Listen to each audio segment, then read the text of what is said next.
আসসালামু আলাইকুম, স্বাগতম এবিসি জব কেয়ারে। আপনাদের বহুল কাঙ্ক্ষিত একটি টপিক্স নিয়ে ভিডিও করব। আসসালামু আলাইকুম, স্বাগতম এবিসি জব কেয়ারে। আপনাদের বহুল কাঙ্ক্ষিত একটি টপিক্স, বাংলাদেশ পল্লী বিদ্যুতায়ন বোর্ডের প্রতিষ্ঠান পল্লী বিদ্যুৎ সমিতিতে সহকারী হিসাবরক্ষক অথবা সহকারী প্ল্যান্ট হিসাবরক্ষক বা অ্যাসিস্ট্যান্ট অ্যাকাউন্ট পদের বেতন, বোনাস ও পেনশন সর্বসাকুল্যে কত টাকা আসে সে বিষয়টি নিয়ে। বেতন সর্বসাকুল্যে স্থায়ী হওয়ার পর থেকে আমরা ধরেছি পে স্কেল 2016 অনুসারে এখানে বেসিক পে 27,410 টাকা।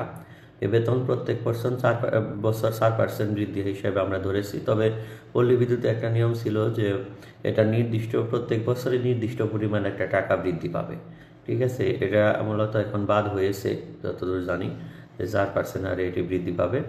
তো তারপরে হাউস অ্যালাউন্স আছে বেসিকের 40% ধরে, তবে সিটি কর্পোরেশন সেই ক্ষেত্রে দেখা যায় যে 50 থেকে 60% পর্যন্ত কিন্তু এই হাউস অ্যালাউন্স হয়। আমরা 40%, যেহেতু বেশিরভাগ পল্লী বিদ্যুৎ সমিতিগুলাই গ্রাম বা ছোটো ছোটো জেলা শহর ভিত্তিক হয়ে থাকে, সেই হিসাবে 10,964 টাকা।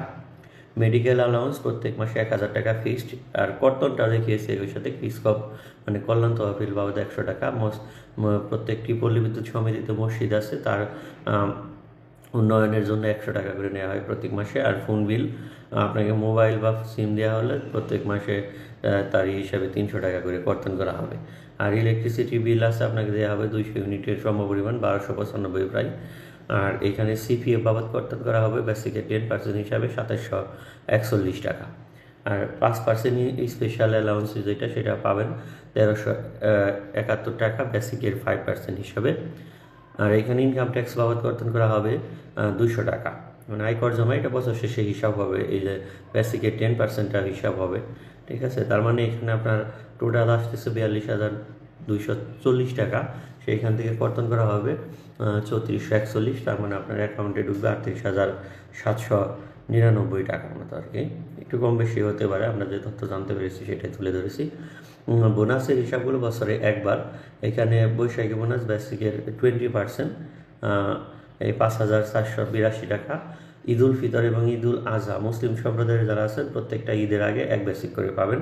আর অন্যান্য ধর্মাবলম্বী যারা আছেন প্রত্যেকটি বড় বড় প্রধান উৎসবের আগে, যেমন হিন্দু হলে দুর্গাপূজা, বৌদ্ধ হলে বৌদ্ধ পূর্ণিমা, খ্রিস্টান হলে বড়দিন, তারা স্ব ধর্মীয় উৎসবের আগে 2 বেসিক একত্রেই পাবেন।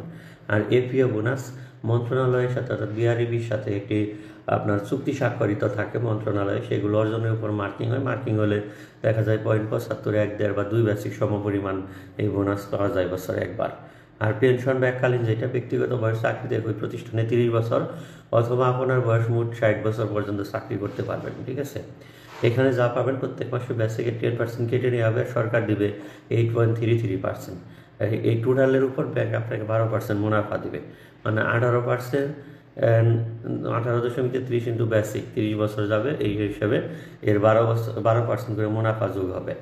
অর্থাৎ গ্র্যাচুইটি যেমন প্রতি বছরে যে বেসিক তার 2.5 গুণ, যেমন প্রথম বছরে বেসিক 27,410 হলে তার 2.5 গুণ, মানে 68,525 টাকা। আবার এটা ইনক্রিমেন্ট হয়ে দ্বিতীয় বছরে ধরুন 4% ইনক্রিমেন্ট ধরেছি, 28,506 টাকা ইন্টু 2.5 গুণ, মানে দ্বিতীয় বছরে 71,266 টাকা জমা হবে। এভাবে প্রত্যেক বছর জমা হতে থাকবে, ঠিক আছে। তো এই হলো, তাতে সব মিলিয়ে দেখা যাবে যে আপনার চাকরি লাইফ শেষে এই পোস্টে যদি থাকেন বা এই পোস্টের দিকে অগ্রসর হলে প্রায় 70-80 লাখ টাকার মতো পাওয়া যাবে, ঠিক আছে। তো এটাই হলো আপনার অ্যাসিস্ট্যান্ট অ্যাকাউন্ট পদের বেতন, বোনাস এবং পেনশন। নেক্সট অন্য টপিক্স নিয়ে যাবো। আল্লাহ হাফেজ।